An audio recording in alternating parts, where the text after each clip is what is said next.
Hey there, gang. Patrick King here, coming to you live again from Asheville, Ohio. Now, I've got to put out a little warning. We've got a heck of a storm brewing here, so I hope that it doesn't interfere with our live broadcast. So, tonight's question is coming to us from Jamie.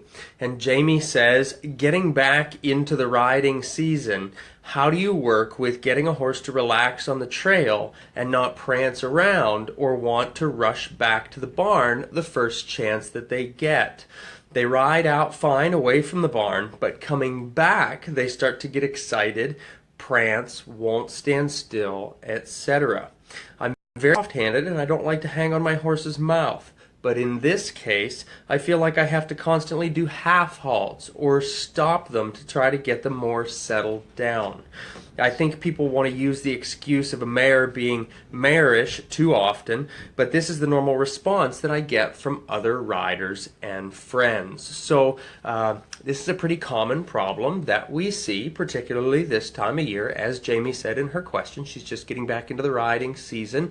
There's a lot of us that, if we have serious winter months, then, if we maybe don't have the use of an indoor arena available to us, then, we kind of have a few months off for the winter. So we almost feel like we're always starting back up again, kind of at square one.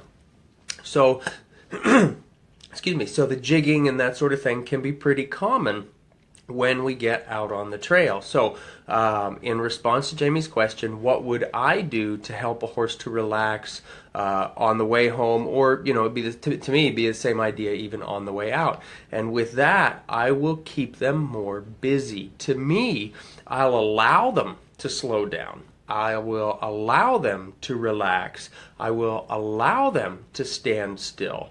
But if they feel as though they might be jiggy, standing still, slowing down is probably not something I'm going to ask for. I'll get them busy. We might weave around trees. We might leg yield back and forth. We might do stops and backups and that sort of thing, constantly getting the horses busy.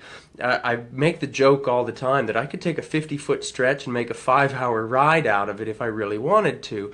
And that's about getting that horse really focused, bending around our leg, connecting our reins to their feet, moving hindquarters, moving shoulders, leg yielding sideways. We've got probably about 487 different things we could do in a 10-foot span if we were to really focus on it. So for the horse that wants to jig and prance and be anxious and want to rush home, each time that anxiety would come up, each time that nervousness might come up, I'm going to get them more busy doing things. And it really doesn't matter what it is that we do, so long as we're connecting their brain to their feet and to, of course, the rider's aids. That's going to help our horse to key in and learn to relax.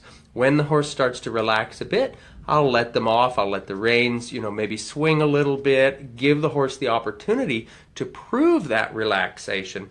It's almost like you're testing them or baiting them maybe to do something wrong, but the reality is we're allowing that horse to know that they've done the right thing. Even if the moment that we release, they pick back up again and get anxious. We need to offer them that opportunity to prove their relaxation. So say we're riding along and our horse is getting anxious, getting jiggy. We get them busy. Maybe we go through a series of leg yields. We might serpentine around a few trees, go around a few rocks, over some logs, whatever. I don't know what your trail situation might be like, but I'm sure you can find 1,000 different ways to navigate that trail situation if you really, focused enough and got creative enough. I would do that until the horse started to relax. I'm going to give the horse the reins. I'm going to relax my seat. And let's say that horse picks up and starts getting anxious right away. Then I'm going to go back to redirecting. But we have to give them that opportunity to prove themselves. If we don't, then we're constantly micromanaging. And that's what Jamie's talking about in her question, how she's trying to be soft in her hands and trying to be soft through her aids.